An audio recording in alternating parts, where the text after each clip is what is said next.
Marketing messaging is a common revenue roadblock for so many businesses that is hampering their marketing efforts and their growth. Our special guest today is a messaging strategy expert. She has some great stuff she is going to share with us today to help us get out of what she calls the sea of sameness and differentiate your business from the competition.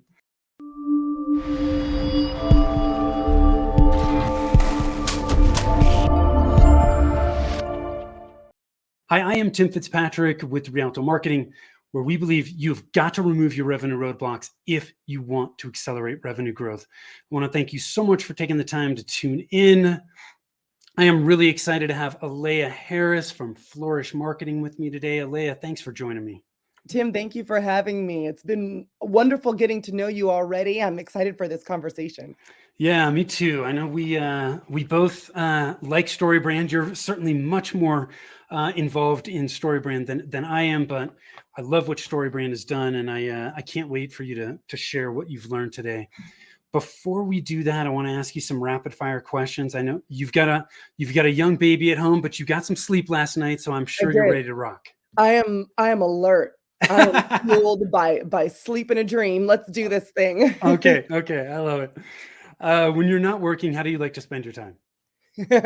Well, that actually goes back to what we were just talking about. Right now, it's with my baby because she is 3.5 months old. So there is not like a little bit like, oh, let me just sit down and work on my hobbies. Yeah. It is working and being with her, which, you know what, she's super cute. I mean, if you're out there and you want to check her out, of course, I'm a marketer, so she has her own Instagram. It's at Ruby Coral Harris. She's adorable. But that's my free time right now. What's your hidden talent? My hidden talent, which I think people, they get when they first talk to me, but then when they really dive in, they go, oh, it's a thing, is helping people feel great about themselves and connecting with their spark that they might feel like was dim. And they might feel like they couldn't unearth it. They might feel like they couldn't reach it. And I don't know, I've been really blessed with getting on a conversation with people and just being like, well, let's talk about that. And it for most other people, it's very obvious to me where their energy is blocked or what the lies they've been telling themselves. And it's like, oh, well, just do blah, blah, blah, blah, blah, blah, blah. And they're like, I never thought about that. So I think that is one of my hidden talents. What's the best piece of advice you've ever been given? This was when I was in culinary school, and I was in marketing, then I was a chef, and then back to food marketing, and then now marketing. So when I was in culinary school, I had a grumpy chef instructor who, in my mind, because I recall this story a lot, she has the face of Grumpy Cat. She told me. She told me, you will have to work for $10 an hour for like 10 years before you're ever able to make anything of yourself. And I said, hello, we must have never met. My name is Aleya Harris, and that doesn't work for me. So it was the moment in culinary school where I really decided to double down and decide how I could make this more epic than I originally planned, not just like, well, maybe I'll go work in a restaurant, or maybe in culinary school, I decided to start a private chef company. And then I ended up being a private chef and doing food prep for, celebrities and traveling over the world. I got an agent. I did start that private chef company, and I was like, never have I once worked for $10 an hour. So that roadblock was put in front of you, and you just barreled right through it. Mm-hmm. Yes, with a little bit of sass, a lot of it of sass. So what I'm hearing you say is sometimes you really need to be careful about where you take advice from and whether you believe what people actually tell you. Yes, and sometimes the advice, you get the advice and you're like, am I going to do that, or am I going to do the exact opposite of that because you are crazy pants? Yeah, yeah. That's a great story. What's one thing about you that surprises people? I'm thinking that that you went to culinary school, but I don't know. I guess it depends on who you talk to. I think that the thing that surprises most people is that I'm actually pretty much an introvert. Um, they're like, "What? You're so loud and the hair is so big. How are you possibly an introvert?" If you go back to the definitions, like where do you get your energy? I do love being on stage. I travel around and I speak. I've spoken on, a couple, maybe like 150 podcasts. I'm talking all the time. But my true like sense of peace comes from being at home, meditating, hanging out with my husband and now my baby, and just kind of, or even just being by myself and Yeah. regrouping. Um, which a lot of people still, I don't think, believe me even when I tell them. There's a lot of people that answer that question that way. So because like it's surprising, right? You see people who are speaking or on podcasts or whatever, and you go, oh, they must be totally extroverted. And you Yeah, really hit Mark on, gets it. Mark's a loud introvert like me. I love it. See, yeah, loud introverts that unite, Mark. yeah, exactly. Well, I think you really touched on it. It's where we get our energy from. It's not Mhm. that you can't go out and do those things. It's just that those things don't like recharge your batteries. Right, Yeah. right. I need to come back, regroup, start again. Uh, um, what does success mean to you? It's interesting because somebody actually asked me this recently. One of my friends, we were on Vox or talking back and forth, and we were talking about success and legacy. And she asked me, "Well, has the concept of success and legacy changed now that you have a baby? Is that now my daughter's name is Ruby? Is Ruby your idea of success? If Ruby is successful, you are successful." And I would love to say that I bought into the traditional paradigm that that is true, but that is actually not true for me. Yes, do I want Ruby to be successful beyond belief? Absolutely. But my idea of success hasn't changed since I became a mom. It's leaving a legacy behind of people who are more in touch with themselves and more in love with themselves in life than they were before.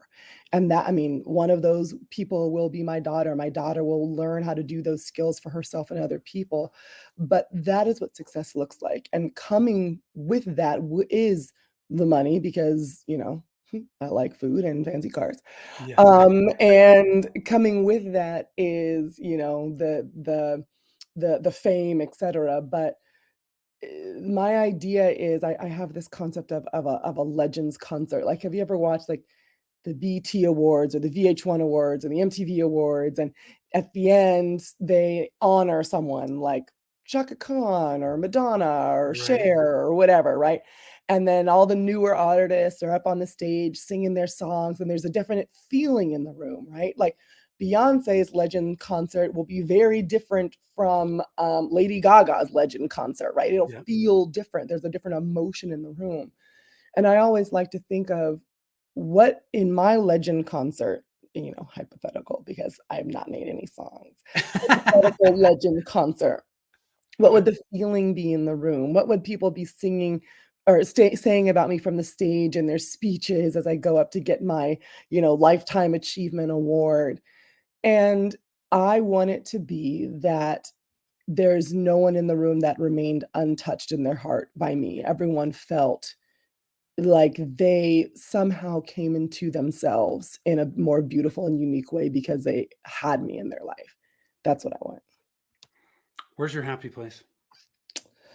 Um, right now, my bed, because again, she's 3.5 months old. Yeah. So if it's not in my bed, then it actually would be, strolling her around. I really like our stroller. We have a Nuna stroller, and when we got it, I was like, "This thing handles like It handles like a dream. curve." Yeah. So, going on a walk, watching her explore the outside and notice leaves and things for the first time, that's also my happy place. What qualities do you value in the people you spend time with? Honesty and integrity. Um, Not just honest, like, "You're not gonna lie to me," but people that are willing to be honest with themselves in love, and people who have a consistent way of being. I don't think, integrity is one of those things that you have with, like, that lion poster on, like, the cliche wall, like, integrity, like, but I think of integrity in its in a true sense of the word, and if you think of, like, does a bridge have integrity? It means, is it strong, able to withstand outside forces? Is each part of the bridge strong? There are no weak Yeah. points in it. I think of someone's character in that way. Not that everyone is super strong, but they are at least trying to have a consistent flow line with how they operate within themselves and how they Yeah. interact with the world. They are operating in integrity and showing up in a way that consistently demonstrates their true values. Somebody told me this. I agree with you. I love honesty and integrity. The definition of integrity that always stuck with me was doing the right thing when nobody's watching. Mhm, Like, it's super simple. It obviously takes an extreme amount of strength to be able to do that because you're like, There's nobody here." mhm. Um, I could get away with it. yeah, yeah, I can get away with it, but deep down, like, you gotta answer to yourself, right? So, Absolutely. um, awesome. So, before we dig into messaging, tell us a little bit more about what you're doing at Flourish Marketing. Absolutely. At Flourish Marketing, we transform leaders into legends through radically authentic copywriting and messaging strategy. We use our three-part framework called the Flourishing Empire Framework to help our empire builders get real, get clear, and get connected. The first part, Get Real, is all about diving into your radically authentic self. We use energy alignment techniques, meditations, exercises to help you excavate what is no longer worth working for you and replenish it with what does serve you and the highest good. Then we take that newly formed, budding story of yours and we clarify it in our second step using the story brand framework. We put it through the story brand framework, which you can find in a book written by Donald Miller called Building a Story Brand. And we use it a little bit differently. We use the framework as is, but it's not cookie cutter. Because we did the first part, your story in that framework doesn't just sound like every other therapist or landscape architects or roofing companies. It will be unique, yet still powerful and highly converting because it follows a framework that works. And then the third step of getting connected, we write the copy using your unique story and the story brand framework that helps you reach your ideal clients and stand out from the sea of sameness. I love it. So, let's dig into it. One of the biggest struggles for a lot of businesses is standing out from the competition. I mean, honestly, most markets are at this point are extremely crowded and very competitive. Like, what's the best way for us to stand out? Well, I'm biased, but I think that the best way for you to stand out is to actually stand in your power, to stand in your uniqueness, and to become vulnerable and okay with being authentic. We all went through a pandemic. I don't know if you remember it. But during that time, a lot shifted individually and corporally. It was a visceral change for people on many levels. And during that time, a lot of people realized, they just had themselves and their belly button lint to keep them company. And they started wondering what actually they wanted, what they needed, who they connected with, what lit them up. Did they like their job? Did they not like their job? And now, fast forward just a little bit from the start of the pandemic, and we have the great resignation happening, quiet Yeah. quitting happening, because people were like, I don't like this. I have discovered more of who I am or what I want, or at least I'm a little bit more committed to the journey of figuring it out. If you then come out of the gate with messaging that sounds like you haven't figured it out, like you are still trying to beat the old drum of what you think sounds good and shiny and flashy on the surface, and there's nothing beneath it, you will, fall like a ping on deaf ears. To be the most effective, people are looking for what is real. They're tired of being lied to be very blunt about it, and they're looking for something that they can connect with, something that they can feel, something that matches the newly refined version of themselves. If you have not done that work yourself as a company, as an executive team, as a business leader, then unfortunately you will be able to be snuffed out and sniffed out. And your inauthenticity will kind of stink up the room. In order to stand out, you need to find out, well, why am I unique? And how does that uniqueness serve other people? If you think about it in the story brand framework, there's a place where you show up as the guide, the one who has empathy because they understand what people have been going through, and they have authority because they've helped other people, rise above their challenges in the past. Yeah. In the story brand framework is built off of the hero's journey framework, which was codified by Joseph Campbell in a book called A Hero with a Thousand Faces. It's a dense read. I'm just going to let you know if you're going to read Yeah. a book with the story brand framework and save yourself some time. But in the book, he talks about all stories across geography and time have a mentor, have a guide. And it's that meeting of the mentor moment that catalyzes change. But you have your story and then you have their story. And in that meeting of the mentor moment is when they intersect.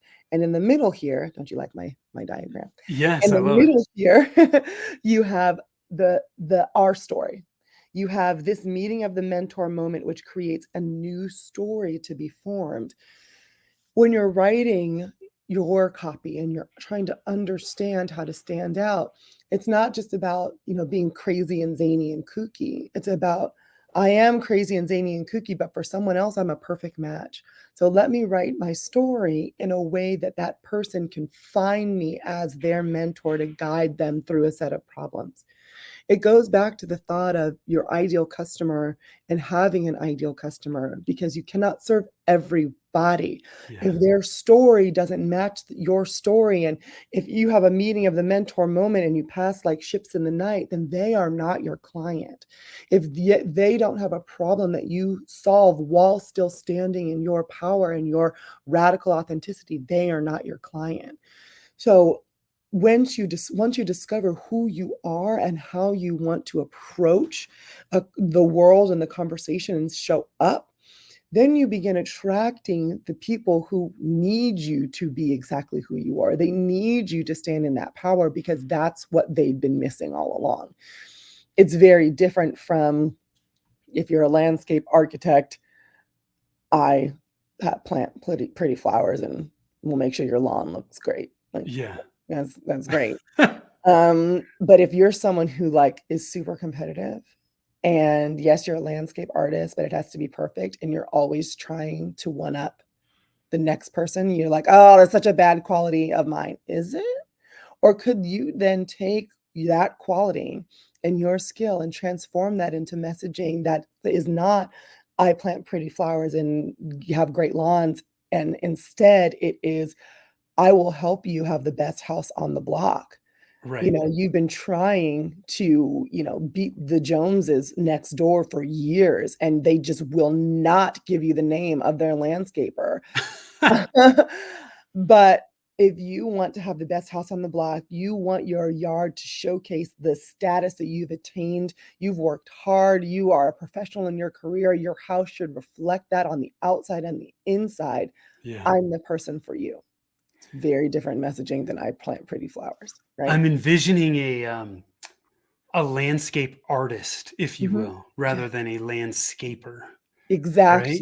Um, Exactly. yeah, I love that. You dropped a few bombs here. One of them I want to pull out because I think it's easy for people to miss. You touched on, understanding, who your ideal clients are. You can't serve everyone. And I think that's a common um road that people go down where they're trying to target broadly, and when they do, it's it's nearly impossible to create a message that's going to resonate with everybody. It's too generic, and so they read it and it doesn't hit. But when you go deeper, that's when you can get much more specific, and specificity is what grabs people. Absolutely.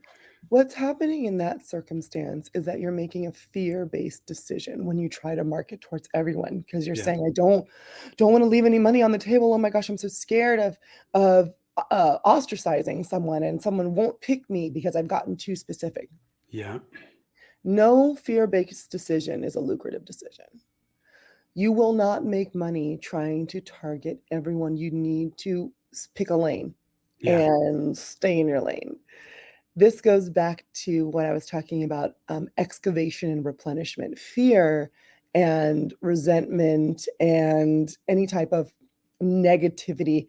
Those are all things that need to be excavated, removed from yourself in order for you to accelerate your revenue, as Tim Yeah. Yes. would say. You need to take a good hard look at yourself and say, well, what is holding me back? And what would I like to have in its place instead? You need to be honest and say, am I living in fear? And not judge it. It's probably well earned fear. Like you have been through some stuff. And because of that, you have a healthy fear. And that healthy fear then turned into an unhealthy fear, right? And you need to Yeah. probably ditch it. But it's not about like, oh, I shouldn't fear. Everyone has fears that they need to overcome. And we've earned all of our stripes. Now it's about saying, do I want to hold my fear as a badge of honor or do I want to actually make some money?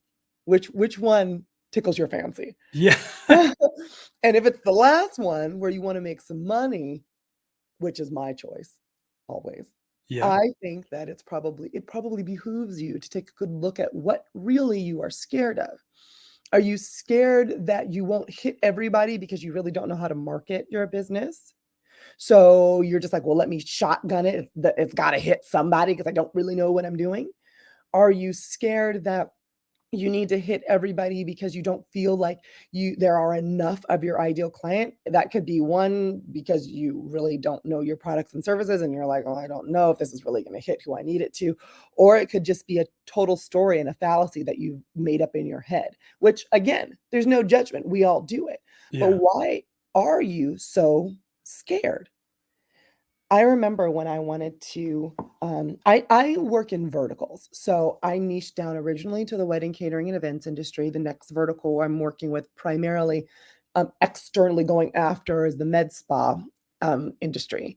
And to help dissuade my fears, I do research on the vertical first. How large is the vertical? How much does the average business pull in? Can they afford me? Where Mhm. are they located? Do they have the problem that I solve? Do I like them? Am I going to like hanging out at conferences with these people? BT Dubs, the wedding catering and events people, best food, best parties. It's awesome. And the med spa people, I'm like, oh, these people get the technical aspects, and they really tend to be quite competitive because they have quite a few of them, right? Yeah. I love that about them. So I know that that's a fear. Those I share those same fears, so I proactively go after, what can I do to make it so I feel more comfortable marketing towards a smaller industry of people. And you know what's the funniest part? I spent all this time like, I'm going to niche down here. I'm going to do this messaging for this vertical. I'm going to create this lead magnet. I'm going to pull these people in. Just the wedding catering events industry. And then who comes to me? My last client that I just got off the phone with was a roofer. The Yeah. one before that was a therapist. I've had artists come in. If they resonate with your message, they will resonate with your message. But Yeah. you need to start going in one direction, and then your people will find you. I had a conversation with somebody a couple weeks ago, um, in preparation for a podcast episode, and one of the things he said was, "When we focused, life just got easier." And it's you don't have to niche forever. You're niching for now, right? But sometimes you niche and you go into the wedding and catering industry, and you're like, "Oh my god, this is horrible." Mhm, Like, no, I'm going down a different path, and that's mhm, totally okay. mhm. But when you niche for now, it gives you that focus, which gives you clarity, which makes it so much easier to know where you need to go to get in front of the right people. Yes. And it also builds up your role in as a guide or as a mentor. You can dive deeply into the conversation with people because you are that industry's expert in Yeah. whatever. You are that industry's expert accountant. You are that industry's expert marketer or expert fractional CFO or Yeah. whatever it is. And you can speak their language. And then when you move, like I say, I work in verticals. When I move in the verticals, I hold on to the other ones. I don't like let the vertical go, Right. right? But then I can become that next industry's expert. Yeah. I'd go all doing things and working with people I like. If I didn't want to work with people I liked, I'd go back to working in corporate and get a cubicle and die. Yeah. uh, so I want to let's dig into the problem. Okay, the Mm, problem to me, the problem is the hook that brings absolutely. them in. How can our listeners, our audience, best define the problem that they actually solve? Mhm. So there's the problem that you like to solve and then the problem that you're being asked to solve. And the ideal is that they are the same thing. So if you think about what gives you jollies, the clients that you love working with, um, and if that's not who's filling out your inquiry form, then you have a messaging issue. The problem is there are three levels of problem, going back to building a story brand: the external, the internal, and the philosophical problem. The external problem is what people see in front of their faces.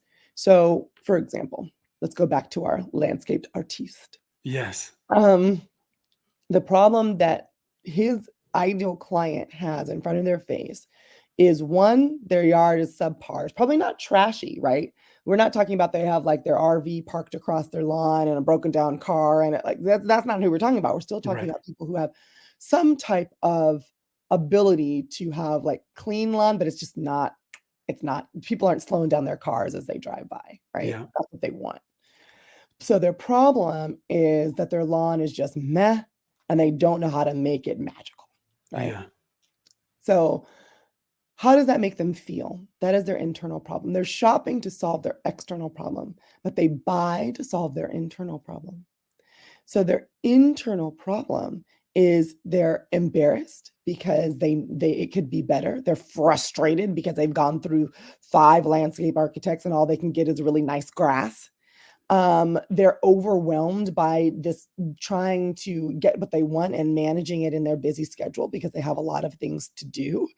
And they just cannot seem to crack this nut, right? Yeah. They have the nice suit, the nice car, right? The house is beautiful. This dang lawn in the Yeah. middle, like, It's not just right. not right. Philosophically, it's a battle of good and evil always, right? And the thought is what they deserve or how it should or should not be, and they deserve a lawn that matches the prestige that they have in all other areas of their life. When you think of a problem in those 3 ways, that is a complete hook, as you were talking about, Tim. That Mhm.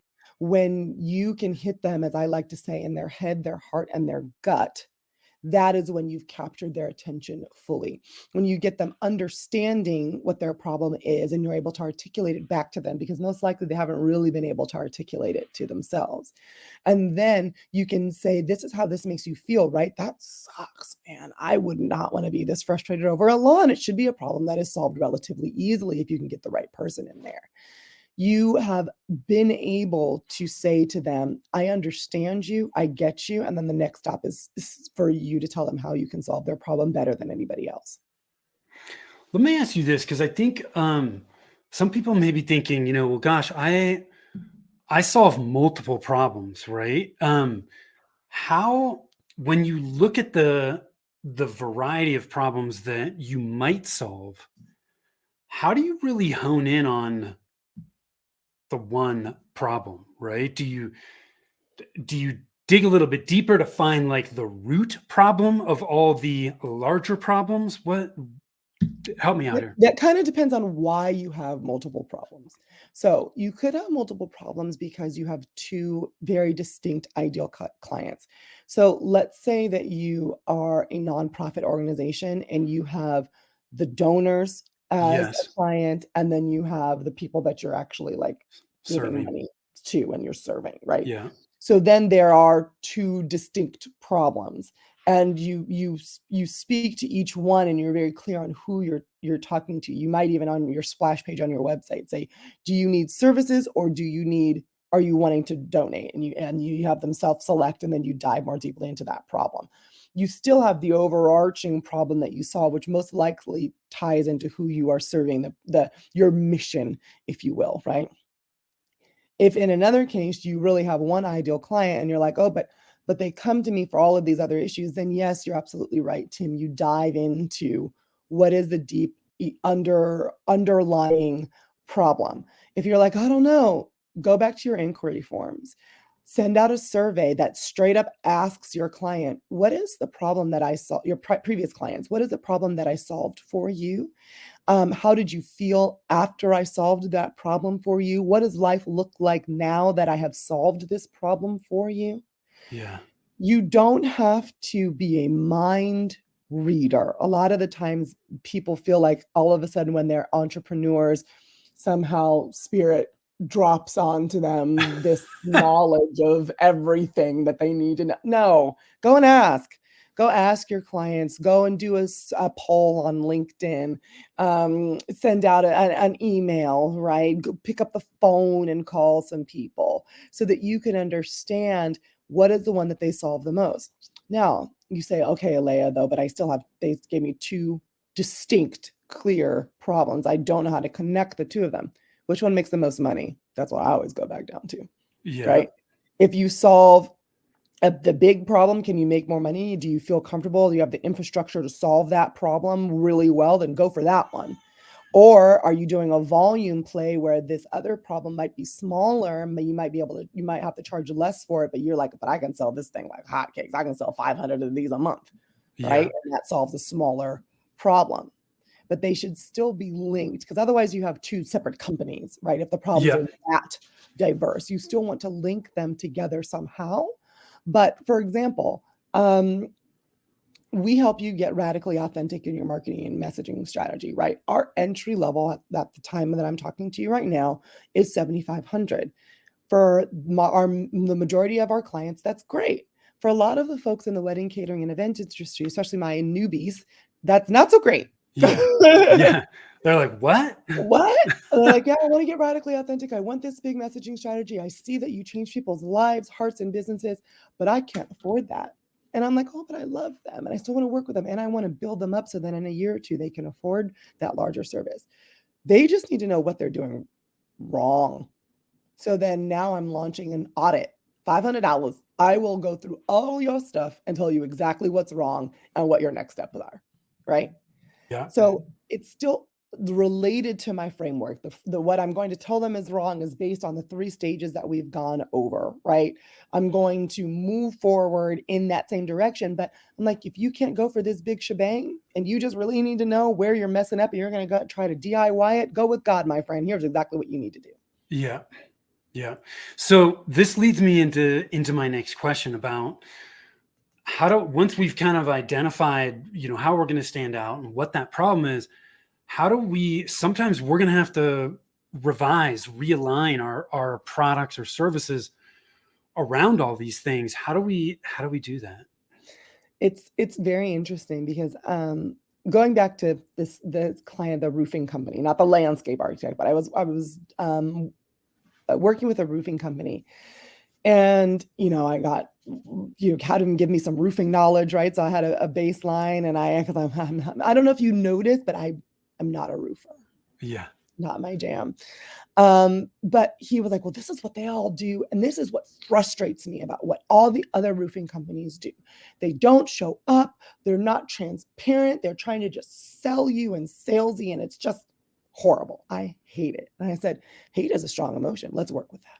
Right. Yeah. Let's work with what you really don't like and how you want to be the opposite. And what we unearthed was it was really going to be about customer service and his process that he was really selling. Peace of mind. We show up. Not only do our inspections mean our boots are actually on your roof. A lot of roofing companies apparently try to assess your roof from the ground, which I'm like, that's bonkers to me. How are you gonna do that? But I've got binoculars and I'm standing here. Yeah. I'm like, oh, okay, well, I'm glad that I don't need a new roof right now because I would be mad.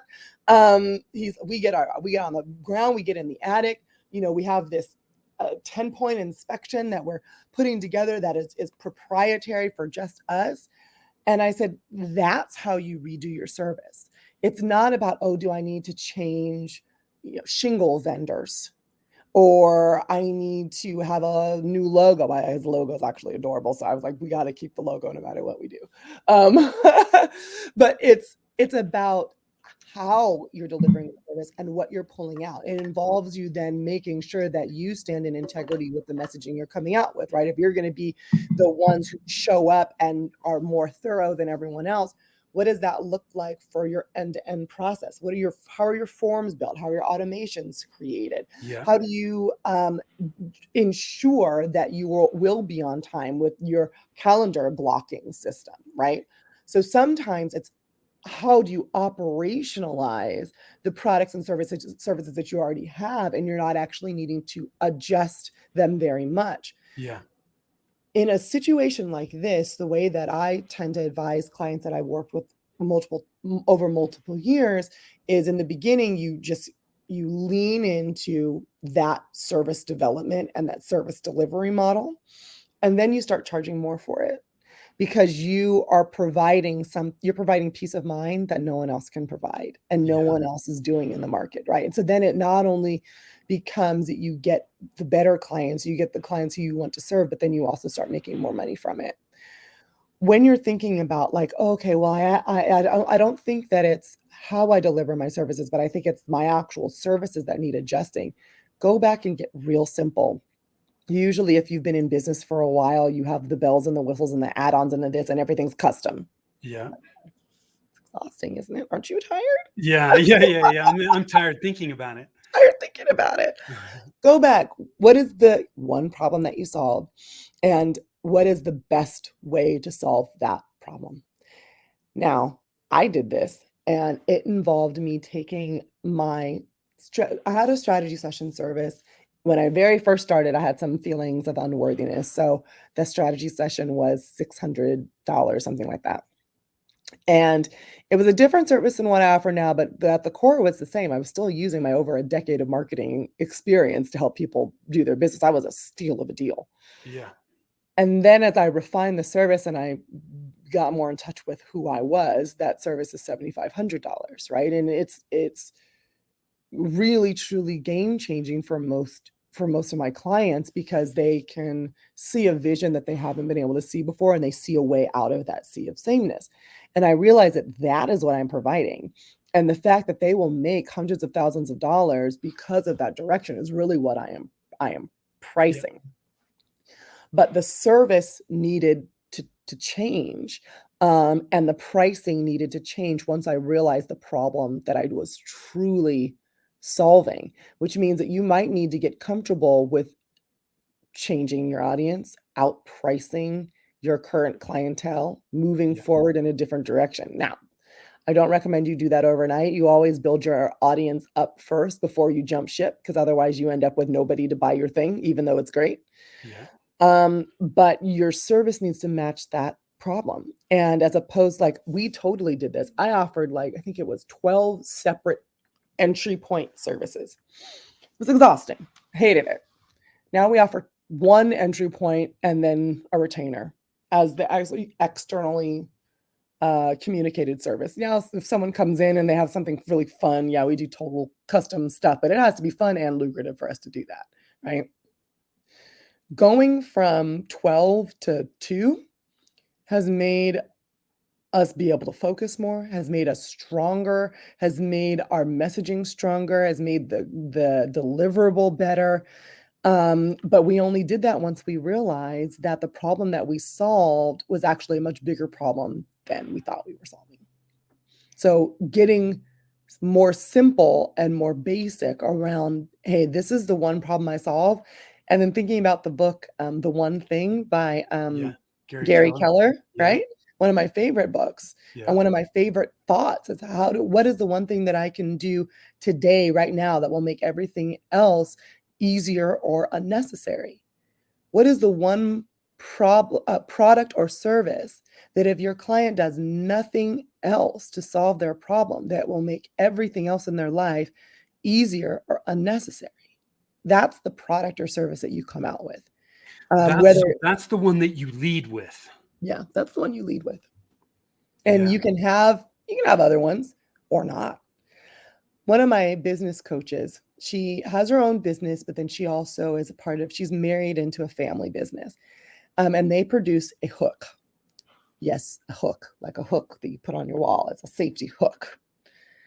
This hook has supported generations of family. They all work in it, multi-million-dollar business, one hook. Why? Because it solves a problem really, really well.